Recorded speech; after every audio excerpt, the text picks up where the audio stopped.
नमस्कार मित्रांनो, digital Marathi info या आपल्या यूट्यूब चॅनलवरती तुमचे स्वागत आहे। मित्रांनो, लाडकी बहीण योजनेबाबत अनेक अफवा पसरत आहेत। त्याचप्रमाणे बऱ्याच लोकांना बऱ्याच गोष्टी माहीत नाही। त्यातल्या त्यात जास्तीत जास्त महिलांना या योजनेचा लाभ मिळावा यासाठी पुन्हा लाडकी बहीण योजनेबाबत मुख्यमंत्र्यांनी जोरदार आदेश दिले आहेत।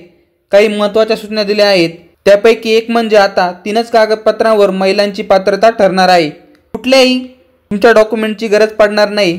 सोबतच अर्जदाराचा फोटो, बँक खाते, लाभार्थ्याची यादी इत्यादी बाबतच्या सूचना आता महिलांसाठी देण्यात आल्या आहेत। सर्व काही जाणून घेणार आहे आजच्या या व्हिडिओच्या माध्यमातून।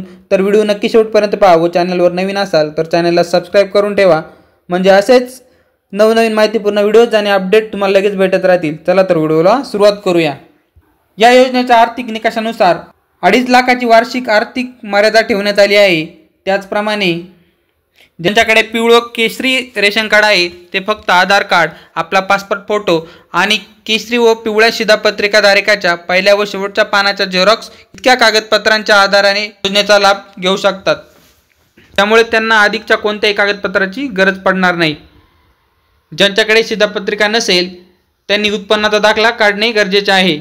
नांदेड जिल्ह्यामध्ये ज्यांच्याकडे हे शिधापत्रिका कार्ड आहे म्हणजेच रेशन कार्ड आहे ते सर्व या योजनेचे लाभार्थी ठरणार आहेत। त्यामुळे त्या सर्वांनी 1500 रुपये आपला महिना निश्चित करण्यासाठी जवळच्या सेतू केंद्रात किंवा अंगणवाडी सेविकाची मदत घ्यावी।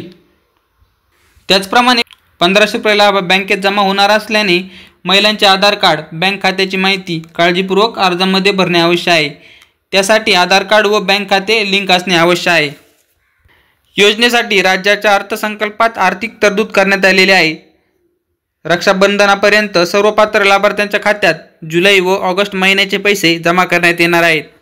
त्यामुळे ही योजना बंद पडेल का, या योजनेचे पैसे मिळणार नाहीत किंवा कोणत्याही अन्य अफवांवर जनतेने विश्वास ठेवायचे नाही असे राज्याचे मुख्यमंत्री सांगितले आहे। एका कुटुंबातील जास्तीत जास्त 2 महिलांना या योजनेचा लाभ घेता येणार आहे। ज्या पात्र महिला स्वतः ऑनलाईन पद्धतीने अर्ज सादर करू शकतात त्यांच्यासाठी नारी शक्ती दूत हे मोबाईल ॲप्लिकेशन कार्यान्वित करण्यात आले आहे। तेथून त्यांनी तातडीने फॉर्म भरायचा आहे। अशा सर्व योजनांमध्ये केवळ शासकीय केंद्रांवर भरले जाणारे अर्जच पडताळणीसाठी ग्राह्य धरले जाणार आहे अशा सूचना देण्यात आलेल्या आहेत। अधिकृत अशा केंद्रावरच अर्ज भरले जातील। त्याचप्रमाणे योजनेच्या अंमलबजावणीत गैरप्रकार होऊ नये याची दक्षता घेण्यात येणार आहे। योजनेच्या अंमलबजावणीचे उद्दिष्ट साध्य करताना लाभार्थ्याची नोंदणी करताना काही घटक गैरप्रकार करत असतील ते वेळीच रोखले पाहिजे। विशेषतः मुख्यमंत्री लाडकी बहीण योजनेत कुणी महिला भगिनींकडून अर्जासाठी पैशांची मागणी केल्यास त्यांच्यावर कठोर कारवाई करण्यात येणार आहे। अशांना केवळ निलंबित करू नका तर त्यांच्यावर गुन्हा दाखल करण्यात यावा, त्यांना तुरुंगात पाठवावा। या योजनेत महिलांना कुणीही नडता कामा नये, त्यांच्याकडे जिल्हा अधिकाऱ्यांनी लक्ष ठेवले पाहिजे असं मुख्यमंत्र्यांनी सांगितले आहे। तर मित्रांनो, अशा प्रकारे एक महत्त्वाची अपडेट होती, ही आपल्या मित्रांपर्यंत नक्की शेअर करा। धन्यवाद।